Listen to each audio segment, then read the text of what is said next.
নমস্কার বন্ধুরা, আমি অভিজিৎ। আমি আজ আপনাদের বলবো লটারি জেতার পিশাচ মন্ত্র। এই পোস্টটি শুধুমাত্র জ্ঞান অর্জন করার উদ্দেশ্যে প্রকাশ করা হলো।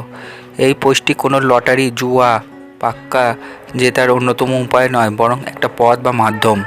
এই সাধনাটি যেহেতু পিশাচ মাধ্যমে করতে হয়, তাই উপযুক্ত গুরু অনুমতি গ্রহণ ব্যতীত এই সাধনা পরিপূর্ণভাবে নিষিদ্ধ।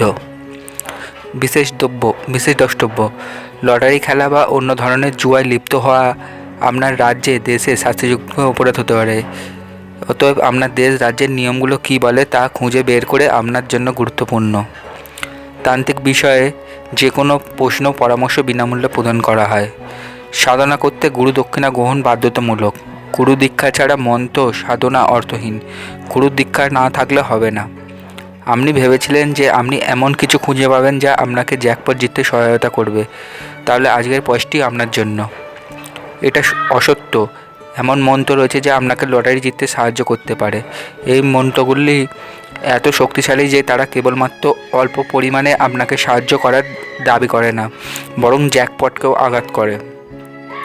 তার মধ্যে একটি হলো পিশাচি মন্ত্র। যাই হোক, এই নিবন্ধে মন্ত্রটি পড়ার আগে, এটি ব্যবহার করার আগে আপনার কয়েকটি জিনিস জানা উচিত। এটি অত্যন্ত শক্তিশালী এবং আপনার জীবন পরিবর্তন করতে পারে, কিন্তু কখনো কখনো প্রলুব্ধ হওয়ার জন্য আপনাকে একটি মূল্য দিতে পারে।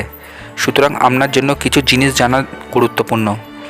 লটারি খেলা এবং জেতা মনে এটি হতে পারে যে আপনি এটি বারবার করতে পারবেন।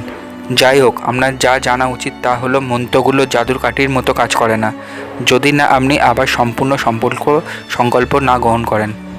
কখনো কখনো একটি নির্দিষ্ট মন্ত্র একবার কাজ করতে পারে, কিন্তু এটি আবার কাজ করবে না। এটি সবই নির্ভর করে এটি কী ধরনের মন্ত্র এবং আপনি যেভাবে এটি পাঠ করছেন তার উপর।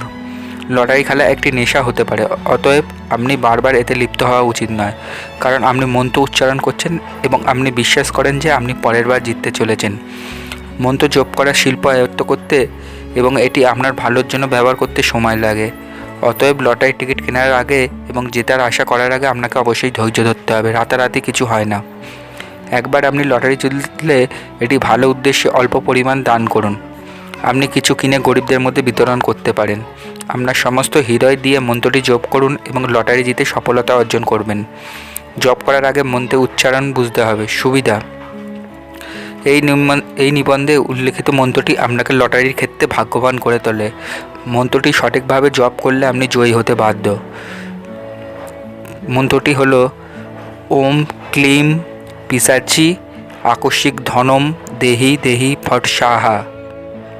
কীভাবে করবেন তার পদ্ধতি: স্নান করুন এবং লাল রঙের পোশাক পরুন। 2.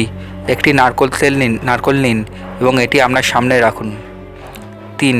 এখন ফুল এবং ধূপকাঠি দিয়ে নারকলের পূজা করুন। 4. এটি নারকলের ঠিক সামনে তেলের বাতি বা দিয়া জ্বালান। 5. একটি লাল কাপড় নিন এবং আপনার সামনে রাখুন। 6. এমন একটি প্রবাল জপ মালা নিন এবং উল্লেখিত মন্ত্রের 11 মালা জপ করুন। ধাপ 7. একবার সাধনা সম্পূর্ণ হলে আপনি যখন লটারির টিকিট কিনতে যাবেন, তখন কাপড়টি ভাঁজ করে আপনার পকেটে নিয়ে যান। এছাড়াও প্রবাল জাপমালা পড়ুন যা আপনি মন্ত্রটি জপ করতেন। 8. লটারি জেতার পর নদীতে নারকল ডুবিয়ে দিন। কিছু প্রশ্ন ও জবাব: এই সাধনা কি নারী পুরুষ সকলেই করতে পারে? উত্তর: হ্যাঁ, নারী পুরুষ সকলেই করতে পারবে, কিন্তু তা 20 বছর হতে হবে, যে কোনো বয়স। 2. সাধনা চলাকালীন কি কোনো নির্দিষ্ট খাবার খেতে হবে? উত্তর: হ্যাঁ, শুধুমাত্র নিমক দ্বারা সাদা ভাত খেতে হবে, এছাড়া আর কিছু নয়, এমনকি জলও স্বাভাবিকের চাইতে কম। 3. এই সাধনা কি আমার পক্ষে কোনো সাধক বা তান্ত্রিক করতে পারেন? উত্তর: হ্যাঁ, করতে পারেন। এই সাধনা কি কোনো সাধক বা তান্ত্রিক তার নিজের জন্য করতে পারবে? উত্তর: না, পারবে না, কারণ সাধক ও তান্ত্রিক এর কর্মলোভ শূন্য। এই সাধনা কোনো সাধক বা তান্ত্রিক নিজের জন্য করলে তার সকল ক্ষমতা বিলুপ্ত হবে এবং মৃত্যু হবে। 5. এই সাধনা কতদিন করতে হবে? এই সাধনা একটানা 21 দিন করতে হবে এবং সেটি নির্জন স্থানে করতে হবে। 6. সাধনার কথা কি কাউকে বলা যাবে? উত্তর: একমাত্র আপনার গুরু ব্যতীত সাধনার কাউকে বলা যাবে না। যদি বলা হয় তাহলে সাধনার ফলাফল শূন্য হবে।